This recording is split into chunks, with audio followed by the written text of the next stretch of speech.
Allergy season, and many of us are already feeling the effects of it. High pollen, for sure. I'm glad that it's here. Right. A doctor told us today that Chattanooga is on the worst cities list for people with allergies. Alex George joins us now to explain why that is. Alex.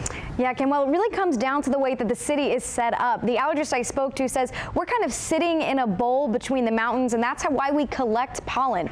Although he says that allergies in general are just a lot worse in the south.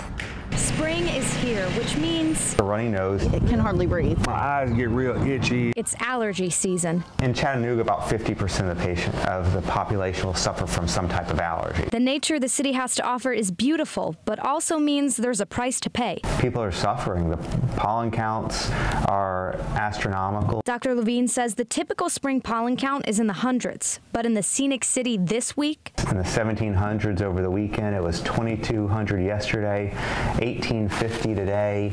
Those numbers are extremely high. Which is what Duan Bush says makes springtime so much harder. It's very uncomfortable to get through your day with that. And being outside isn't the only way you can be exposed to pollen. Pets are also a big promoter of bringing pollen inside. So if your dog is going outside, rolling around the grass, they're going to get pollen all over the. And this pet owner says the season has already taken its toll on her and her pet. She sneezes, and we have to give her half a Benadryl to kind of keep under control, yeah. But the good news is there are ways to alleviate the Chattanooga allergies. First treatment is over-the-counter medications. If that doesn't work, then we move on to avoidance techniques, and we can start you on allergy shots.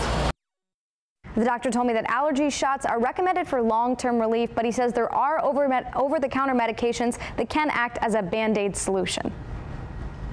Thank you, Alex. Dr. Levin said today that a pollen count over 120 is considered extreme. Right now, the pollen count is over 1,800 in the Tennessee Valley.